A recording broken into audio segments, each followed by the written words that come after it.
Bonjour, je m'appelle Anthony, ça fait 17 ans que je travaille chez Panocolor. Alors je suis dessinateur-projeteur et je fabrique essentiellement des mobiliers urbains pour la communication, l'affichage, ce genre de choses. Le cinéma, les caissons lumineux, les abris voyageurs, les poteaux d'arrêt-bus, tout ce qui a trait plus ou moins au transport, l'affichage en milieu urbain. On attend de moi que je travaille à partir d'un cahier des charges qui exprime un besoin, qui reste un besoin souvent fait par un designer. Et moi, mon métier consiste à le transformer en quelque chose que l'on peut fabriquer chez nous avec nos moyens, au meilleur prix, dans le moins de temps possible et que la qualité réponde à l'attente du client.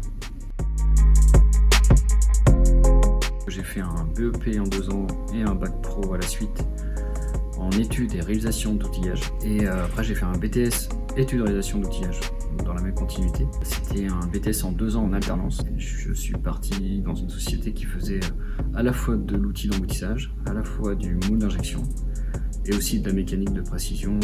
J'ai toujours eu envie de revenir au bureau d'études, à être en CAO parce que la conception c'était vraiment un truc qui me plaisait. J'ai trouvé un job via la chambre de commerce et d'industrie pour entrer chez Panocolor, qui m'a fait confiance pour intégrer le bureau d'études alors que je n'avais pas forcément une expérience solide. Yves Blanchet avait vraiment la volonté de tout structurer au niveau bureau d'études. Il faut être très curieux, il faut aimer discuter avec les gens, poser des questions. Et surtout, on a besoin sans cesse de se renouveler dans les techniques de réalisation, dans les différents matériaux, que ce soit la tôlerie, l'usinage, le bois, parce que ça évolue tout le temps. Ce que je préfère, c'est quand quelqu'un vient me voir, me dit qu'il veut obtenir un résultat, il ne sait pas comment. Et moi, je ne sais pas comment non plus au début de la conversation, et puis au fur et à mesure de l'étude, on va arriver à faire quelque chose de bien. En fait, on a été interrogé pour un appel d'offres assez gros pour nous à l'époque, qui consistait à faire des luminaires dans une station de métro.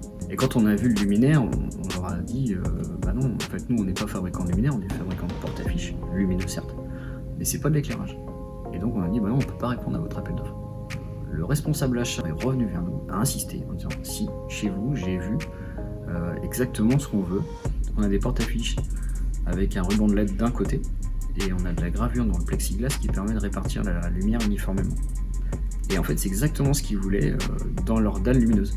On est arrivé à avoir l'appel d'offres. Ce qui avait fait pencher la balance vers nous, c'est qu'en fait, en termes de prise en compte de la maintenance et de la facilité d'utilisation du produit, on était vraiment parti d'une feuille blanche pour aller vers leurs besoins.